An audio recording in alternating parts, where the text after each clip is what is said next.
Hi, this is Tom from tombell.co. I'm just about to head out on a ride, but first I thought I'd share 15 mountain bike training tips to help you prepare for the upcoming year and have a successful season. So let's get straight into it. Tip number 1 is create a concentrated loop. If you want to feel more confident on race day, then here's a tip. Design a loop in your local mountain bike spot that has a concentrated collection of features that you'd find in a race.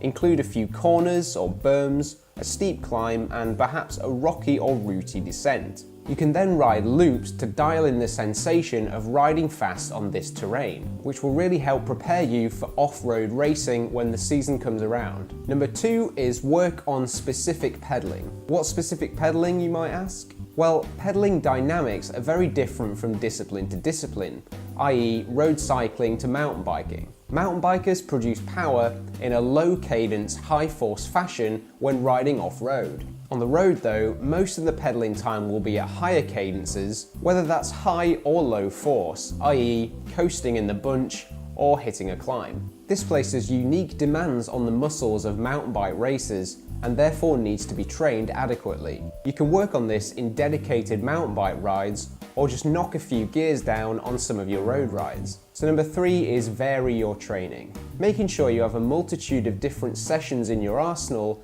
is key for 2 main reasons, and those are motivation and stress. There's always more than one way to target a specific ability, so vary up your training with a few workout variations for each type of training session that you do. For example, VO2 max can be trained by longer intervals or by surging and recovering repetitively. Change things up week by week to keep your plan exciting and fresh.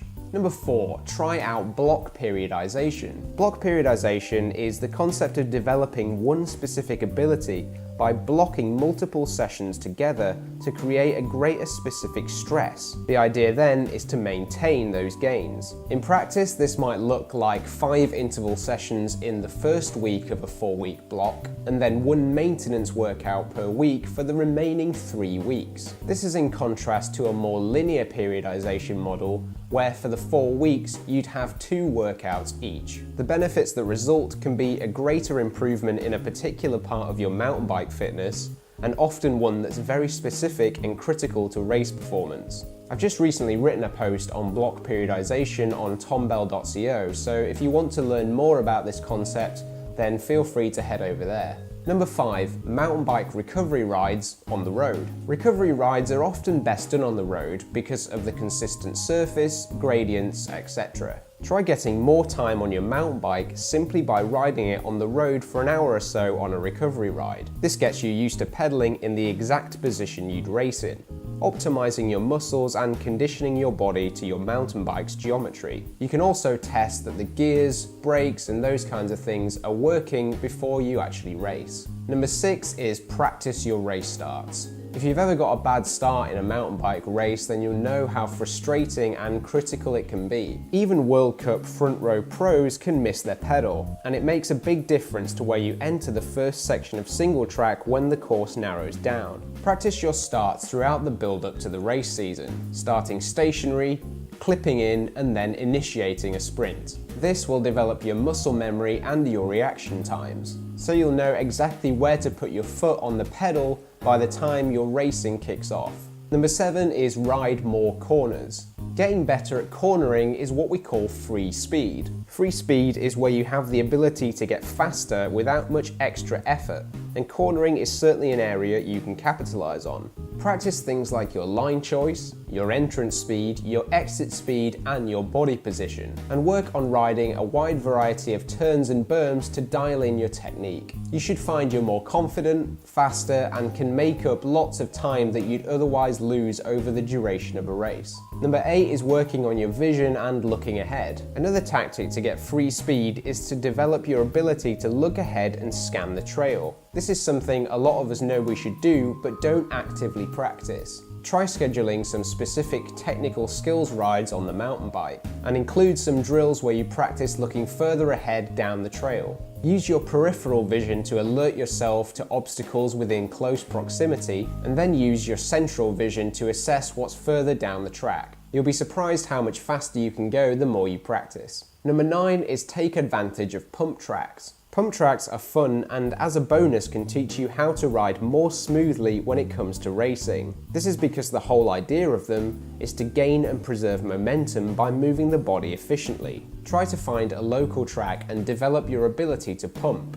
generating speed through turns and over obstacles. You can then take these skills into your racing to preserve speed and momentum over technical features. Number 10 is hit the road. Now this might seem counterintuitive in a video specifically aimed at mountain bikers, but do stay with me.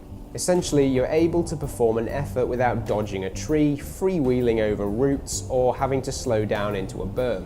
Therefore, when it's time to train some really targeted intervals, tarmac or asphalt can be the best setting for these specific intensity goals. Of course, as an XC racer, you need to balance time on the road with time spent off-road, but there's certainly a place for both. Number 11 is periodize your high-intensity interval training. Periodization simply means to alter certain characteristics of your training depending on what time or period of the season you're in. Periodizing the intensity and duration of specific sessions can go a long way to helping you prepare for the season successfully. Try approaching it a bit like a funnel, where the further out you are from your goal, the less specific your training is.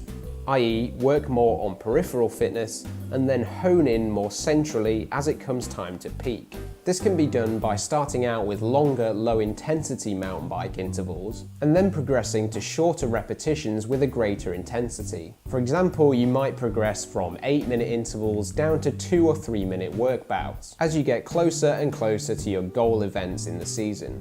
Number 12 is labeling your rides as training or recovery. So here's one tactic that I use that's really helped me be disciplined in my training, and that's using a simple labeling system. All it involves is labeling a particular day as training or recovery. When a day is labeled as training, it means that whatever I do that day has to be sufficiently challenging to cause a strong adaptive response. That could be a long ride where the duration of the ride is the challenge.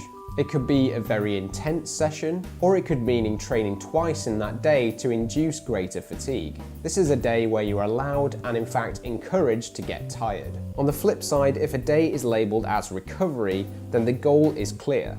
I do everything I can to make sure my recovery is as high quality as possible, and I shouldn't be trying to build further fitness by inducing stress.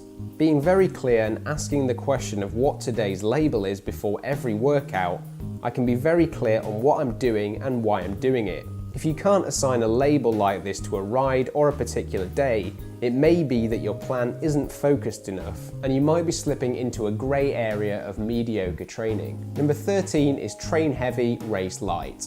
A tactic I've seen a few top XC racers use is to train on a bike that's far heavier than the one they race on. Obviously, this can be a bit of a luxury, but even if you don't have two bikes, there are still ways around it. The idea is that when you hop on your race-ready setup on the day of competition, you feel agile, fast, and generally have a better mental experience. A lighter bike will mean you'll be climbing faster, able to maneuver the bike around more easily, and use less energy for a given task than you're used to in training. This can simply be done by adding heavier wheels to your race bike for training, where this greater rotational weight is easily the best way to add resistance. An even cheaper way of adding this extra resistance is to simply use heavier, more knobbly tyres. Number 14 is include sprint training.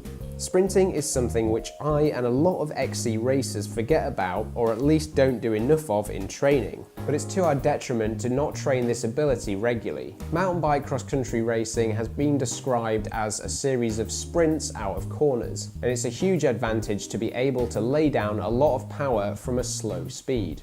In this vein then, try to work on some maximal sprints on both your road and your mountain bike rides, experimenting with low cadence and high cadence accelerations. Far from just improving your absolute maximum power, it'll also be effective training for teaching your muscles to overcome high levels of torque, which is something that's very specific to off-road riding and racing. So finally, number 15 is to ride multiple surfaces.